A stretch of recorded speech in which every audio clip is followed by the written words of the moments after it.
This was a ginormous sucker, so probably just him. Oh, nope, that is not him. Oh my gosh. Holy cow. Oh, we got him. Welcome back and good morning. Today's day 2 of our ice camping trip. Last night got colder than it was supposed to, and it was a little rough. We were in the negative, I think it was almost -10. I think it was like -8, 9, something like that. There was some wind chill, but obviously in here there's not really any wind and we're pretty packed in. So I think the buddy heater might be a little small for this size hub. I think yesterday I said it wrong. I thought this was the C56 or 560, and this is actually the Clam X400. So I was completely wrong, but I had bought this last year and never used it, so didn't even remember. But it is about 30-40 minutes before light, so we're gonna go ahead and get our tip-ups out there, hopefully to get an early morning bite, get some pike maybe, and we'll start fishing inside the shanty. As everything warms up, it should get much more comfortable. Yeah, let's get after it.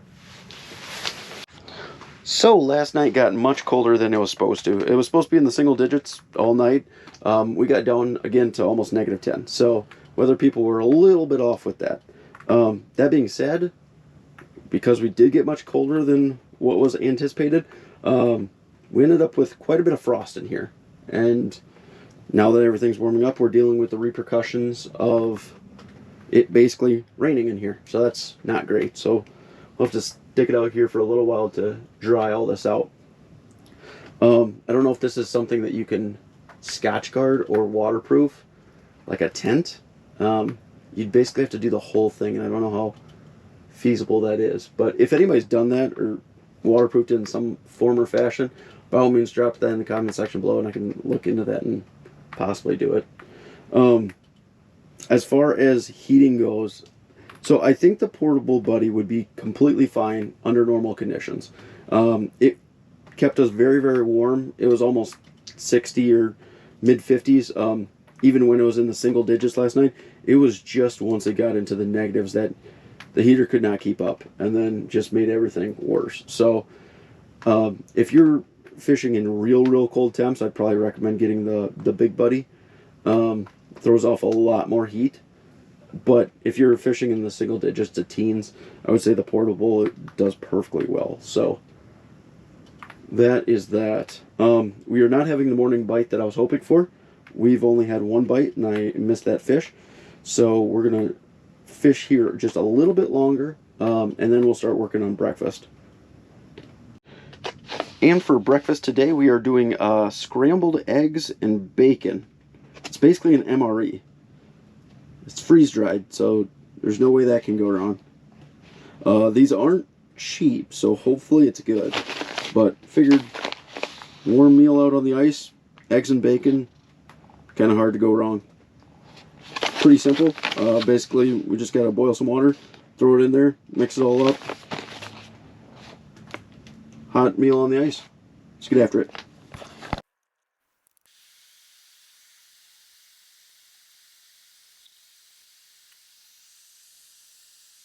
Now that just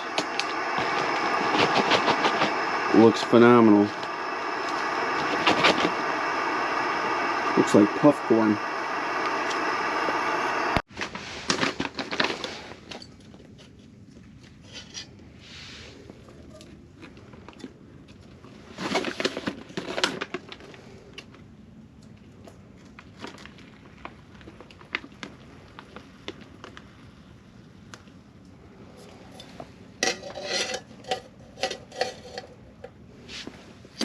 We just gotta mix it up.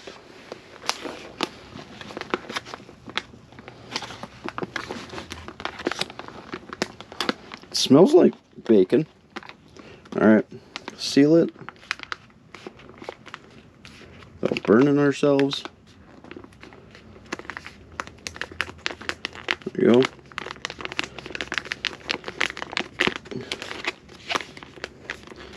Let it sit for 5 minutes. Look at that. Alright.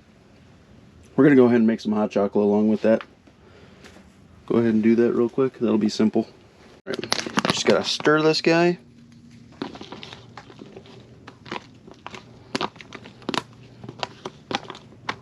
Doesn't look much different than it did before. This thing holds heat super well though. Holy cow, is it hot.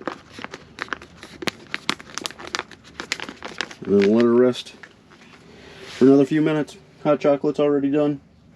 Alright, and there we go. Still hot as can be. Looks the exact same as what it was before. See how she tastes.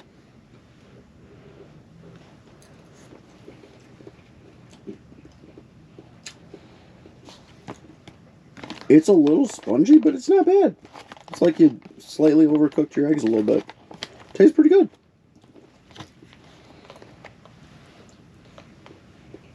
And it's a hot meal on the ice.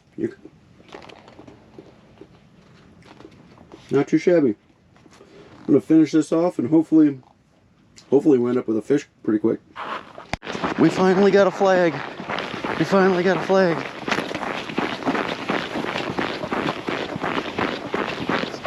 It's not spinning. Not great. Could be a false flag. It is windy out here. These have been out for a while, so there's a chance that it's frozen in.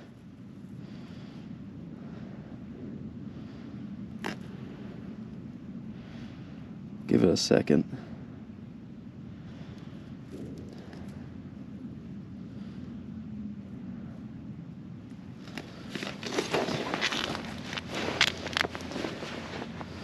It's not spinning, but the pike yesterday just kind of sat in the weeds with it, so.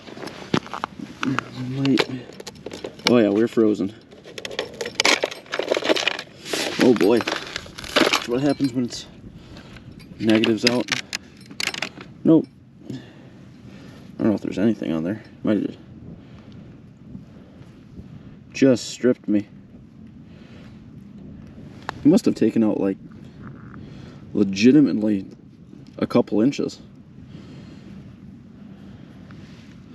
Alright, we'll get another one set up. We won't give it too much longer, but we'll see if we can get one yet today. There's no way this just happened.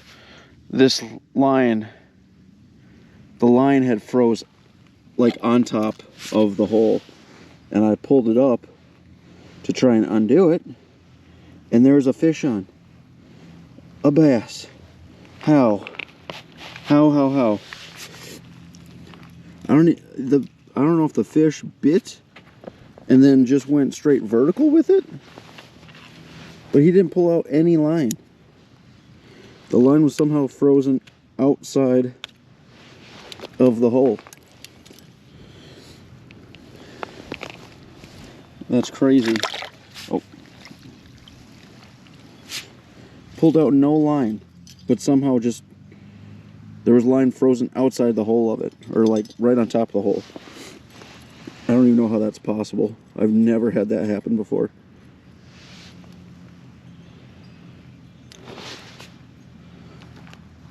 Well, that's 2 bites in 10 minutes. It's been a while since we checked that one, so hopefully that fish is okay.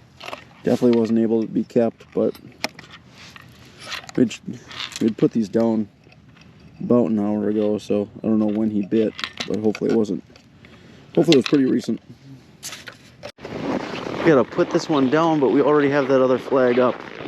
But the sucker that I used on that one was ginormous, so I would say that's a very good chance of a false flag.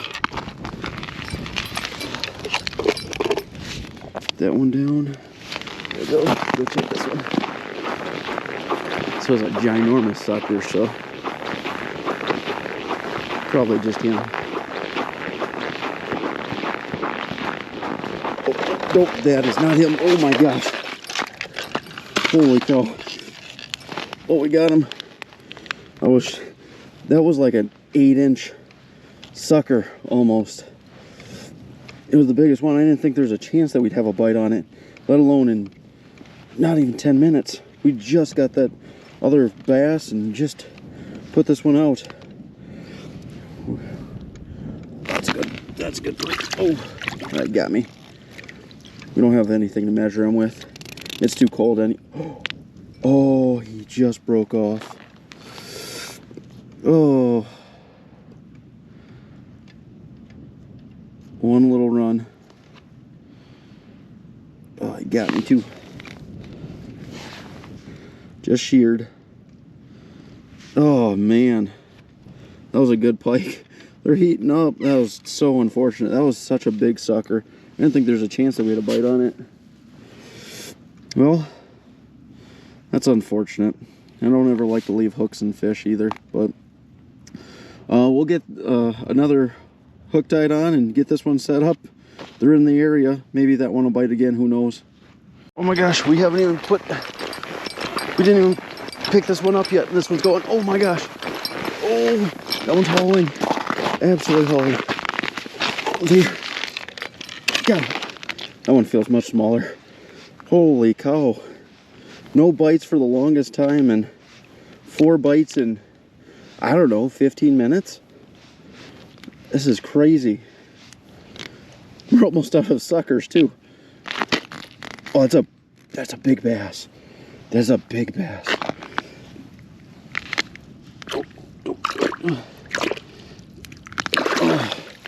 that's a big bass. That's probably about a 4. I don't think she pushes 5. Oh, easy to get her out. One single hook.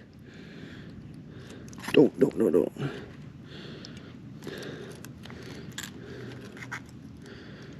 Oh, come on.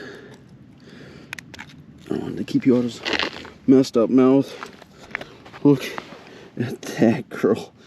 That's a long one too. It's probably 19, but a little skinny. Probably let her go right away. Wow. We have to go set up 2 tip-ups right now, and I think we have 2 suckers left, maybe 3. Let's get after it. They're biting hard. I gotta check my rod inside the shanty. Maybe that one got bit too.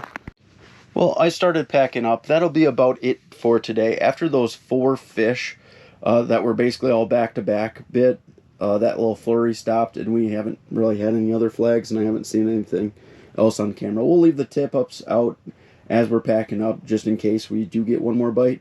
But for the most part, that'll be the end of today. In all honesty, for our first trip out, I couldn't have asked for much more. We got out here, setup was relatively smooth for the first time of unboxing everything.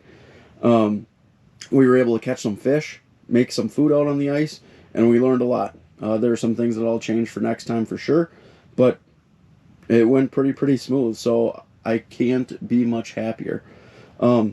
As far as that goes, if you guys have any comments or suggestions for tips, tricks, to do for the next time, by all means, go ahead and drop those in the comment section below. Again, this is the first time I've ever been out, so definitely a novice at it, and we'll take all the advice I can get. But beyond that, we'll go ahead and try and tear down the hub. It is quite windy outside, so it might be a little bit of a chore. I don't know how easy that'll go, but we'll take everything out off the ice and then come back for the hub last. Hopefully it doesn't fly away or anything else like that. But as always, if you guys like the video, if you wouldn't mind liking, and if you want to see more videos like it, if you wouldn't mind subscribing, that'd be greatly appreciated also. Till the next one. This is just a time lapse of me taking down the hub. For my first time, I really didn't know what to expect, but it was taken down so quick and easy, I was shocked. I think beginning to end took about 15 to 18 minutes, and a majority of my struggle and time was actually folding it up tight enough so that it could fit into the bag and the zippers could zip. But besides that, it was incredibly quick. And if you did it with 2 people, it'd probably be even faster.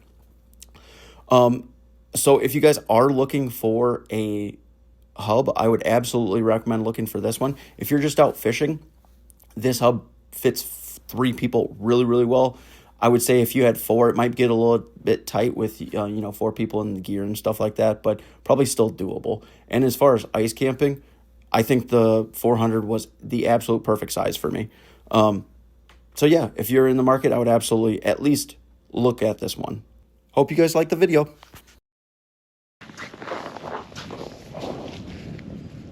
Not too bad for the first time.